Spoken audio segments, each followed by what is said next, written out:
talking to you about aggression, meltdowns, punishment, consequences. Here's the deal. People keep asking me, but if they don't have a consequence, aren't they going to learn X, Y, and Z or being reinforced about this or, this other thing's going to happen. And what I want to say to you is that when things are hard, most of us pull for stuff that comes to us, right? That it might be timeouts, it might be taking screens away. I can't tell you how many parents have said to me, the only thing that matters to my child is getting on a screen. And so that's the only leverage I have. And so that's what I have to do. If my child won't do X, Y, and Z, their homework, clean their room, play with their brother, whatever, then I threaten to take the screens away or to take the phone away.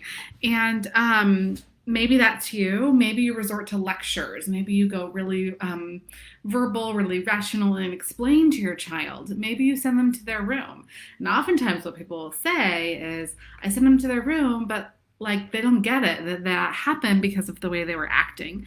And so I want to talk to you about what's going on and what you can do instead. Here's the thing. You are guessing at what you should do when your child becomes aggressive, has a meltdown, needs punishment. There's nothing wrong with that.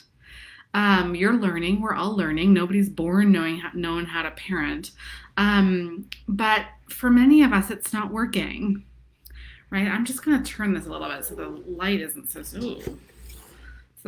so weird on my face. It's not working. So if that's you, if it's not working, then okay, let's look at the research. Now, I'm a researcher by training, okay? So that's always my orientation. If I'm having a tough time with something, I'm like, I want to know what the research says.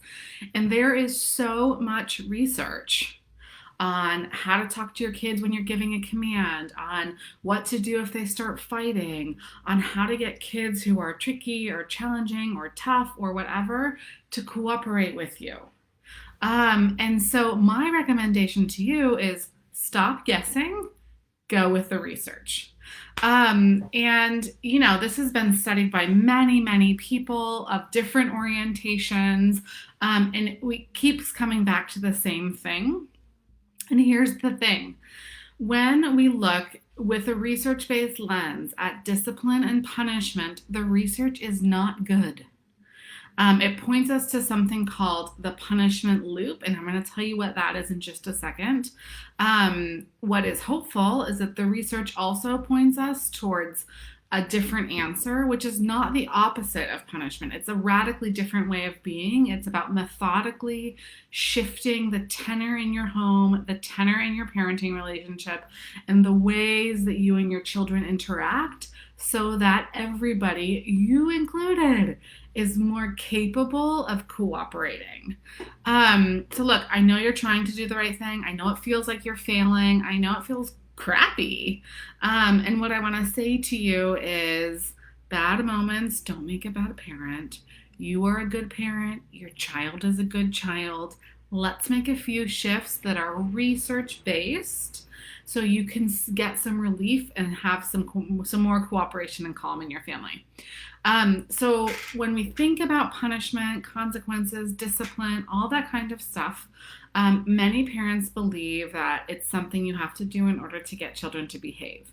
Now, what happens in most families is that it becomes a loop, okay? So you start at the top of the loop. Your child does something wrong. And so you start with a little punishment. And most parents do start with a small amount, okay? And maybe you take the iPad away for 20 minutes, or maybe you send the child to their room for a little bit of time, and maybe it works. Okay, so maybe they stop doing the thing that they were being punished for. And what unfortunately happens then is you, dear parent, get really reinforced for doing the thing.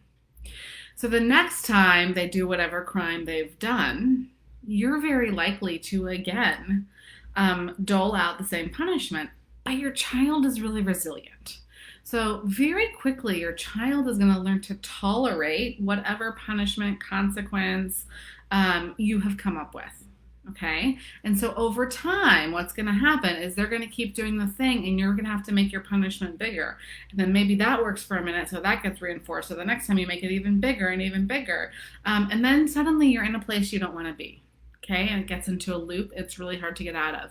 Also, what happens is like all those negative interactions start to bleed into all of your interactions. And parents will say, like, I just was really feeling like I didn't like my child. And that's a hard place to be, or you might feel like this is not the kind of parent that I want to be. So know that you are a good parent. Your child is a good child. And there are things that all of us can do to make it easier, more delightful, more joyful. And, I want to say before we get into a couple of the practices that you can do, that a lot of times the way this expresses itself is by you saying stuff like, I sent him to his room, but he didn't even care, or he didn't even notice. Yeah, he went to his room. He was not thinking about the punishment. He wasn't thinking about what he should do next time. That's not what children do. That's what we expect, but it's not what they do. Or you might say something like, the only leverage I have is to take the iPad away. Okay, we can work together to find a different option. I want you to be as screen positive as possible, and being screen positive means like able to navigate screens in healthy, productive ways that work in your family. So we can talk about what the rules are. So here's the deal. When we think about getting out of that tricky loop, the number one thing that you need to do, this is going to sound really, really simple, right? But the number one thing you need to do is praise your child and get really present. Okay, so I'm going to tell you my own story of my own loop that I have been in with my own child and how I got out of it. Okay, so I have one child who is more challenging for me than the others. And she and I have been in this loop where I'm like, take your jacket off. She's like, right? I'm like, it's time to come to dinner. She continues playing with the hex bugs. And she very easily gets into it and gets activated with her sisters. And so today I took her for the morning by herself. We were not going to discuss any tricky times. We planned this a few days ago. She picked out what we wanted to do. She wanted to get a lemonade and go to the hot tubs. Great. We did those two things. And we were just delightful together. So instead of punishing her, I decided I'm gonna nurture this relationship. Now, it's not like you do something bad to get to go to the hot tubs, okay? Let's not make that mistake.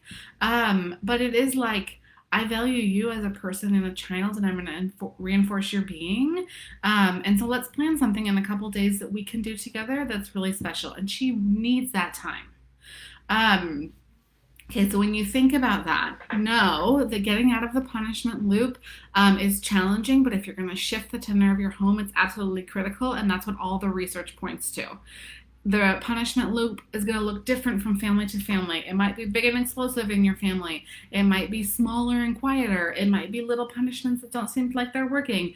It might be a child who keeps having the same kind of problem. But if you are ready to shift it, then let's shift it. And the first thing that I want you to do is start thinking about praise. And oftentimes when I tell people this, they're like, I'm already doing that, or that's part of my everyday practice. What I want to say to you is, yes, many of the tips that I'm going to give you and the tools that we work with seem like they're everyday knowledge. Like, of course I should know that, or I do that already, or I've already heard about that.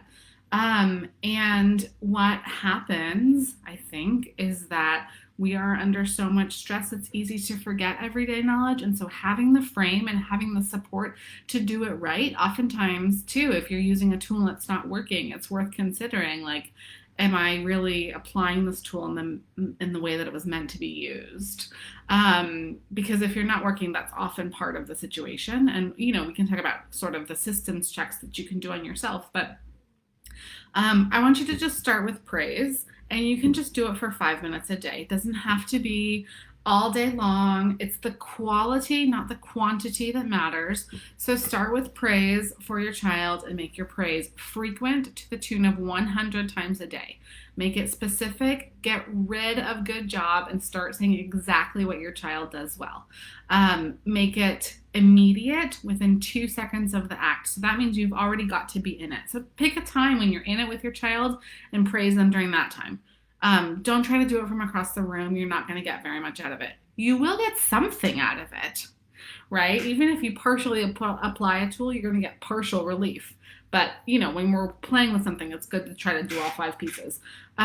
So immediate, frequent, specific, seal it with touch. So that could be a high five. It could be deep touch. It could be a rub on the back. It could be creeping fingers, whatever works for your child. Play with it, see what kind of touch they like. And then the 5th piece, and the most important piece, is authentic. Okay, if you say something that feels kind of weird or maybe isn't true, or maybe you're praising something your child already does, it's not going to go well. They're going to read that inauthenticity right off the bat. Some children, especially littler ones, like really big praise. Some kids like more softly effusive praise. So think about your own particular child, play with it, and see what works for them. This is your strongest parenting tool.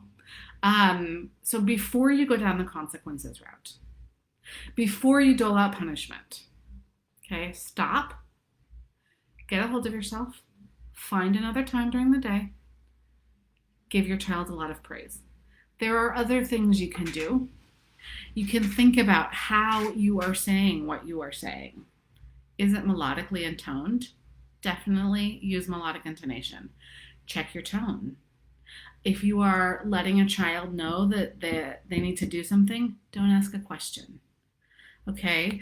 Those are all things you're going to do before the meltdown. We will talk tomorrow about how to repair things if things have gotten really challenging for you, which happens to us all. But what I want to say to you is consequence, discipline, punishment, those are all methods that extinguish behaviors you want to get rid of. And you can do a little bit of that, but it's only going to work if it is balanced with all the positive supports to the tune of 97% positive supports, okay? 3% extinguishing. So what that means is that if your punishments aren't working, your child is not getting enough of the goodness, of the cup filling, of the praise, of the presence.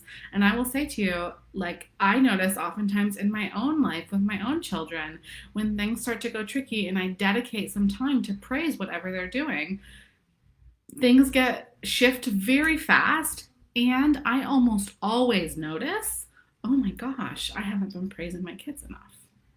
So that's okay to notice that about yourself, because, you're a grown being. You can make a shift there, and we all go through those cycles. It's a practice, but I really do encourage you to practice, even if this sounds like, oh, this is a thing that I totally know how to do.